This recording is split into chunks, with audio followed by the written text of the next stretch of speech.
Fourth star news వార్తలకి స్వాగతం. CM Jagan పై షర్మిల సంచలన వ్యాఖ్యలు చేశారు. జగన్ కేసులో ఛార్జ్ షీట్ లో వైఎస్ఆర్ పేరును చేర్చింది సిబిఐ, కాంగ్రెస్ కాదు. వైఎస్ఆర్ పేరు లేకుంటే ఆ కేసుల నుంచి జగన్ బయటపడరని రాజశేఖర్ రెడ్డి పేరును స్వయంగా జగన్ లాయర్ సుధాకర్ రెడ్డి కోర్టులో పిటిషన్ వేసి చేర్పించారు. అందుకు ప్రతిఫలంగా జగన్ ప్రభుత్వంలో సుధాకర్ రెడ్డికి అదనపు అడ్వకేట్ జనరల్ పదవి ఇచ్చారు. ఇది వాస్తవమా కాదని షర్మిల ప్రశ్నించారు.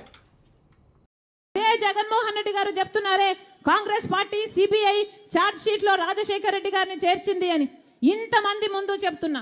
ఈరోజు సిబిఐ రాజశేఖర్ రెడ్డి గారి పేరును సిబిఐ కాంగ్రెస్ తో చేర్చలేదు.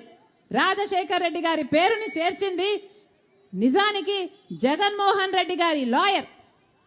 జగన్మోహన్ రెడ్డి గారి లాయరే రాజశేఖర్ రెడ్డి గారి పేరు నిజానికి సిబిఐలో లేకపోతే జగన్మోహన్ రెడ్డి గారు ఈ కేసులో నుంచి బయటపడడం చాలా కష్టము అని తెలిసి రాజశేఖర్ రెడ్డి గారి పేరు ఉండకపోతే జగన్మోహన్ రెడ్డి గారు ఈ కేసులలో నుంచి ఎప్పుడు బయటపడ్డు అని రాజశేఖర్ రెడ్డి గారిని పేరును స్వయంగా జగన్మోహన్ రెడ్డి గారి లాయరే సుధాకర్ రెడ్డి అనే లాయరే రాజశేఖర్ రెడ్డి గారిని చేర్చమని హైకోర్టులో సుప్రీంకోర్టులో పిటిషన్ వేసి మరీ చేర్పించారు. దానికి ప్రతిఫలంగా ఈరోజు అదే సుధాకర్ రెడ్డికి జగన్మోహన్ రెడ్డి గారు అడిషనల్ అడ్వకేట్ జనరల్ పదవి కూడా ఇచ్చాడు. ఇది వాస్తవం కాదా? ఇది వాస్తవం కాదా? జగన్మోహన్ రెడ్డి గారు ప్రజలకు సమాధానం చెప్పాల్సిన అవసరం ఉంది.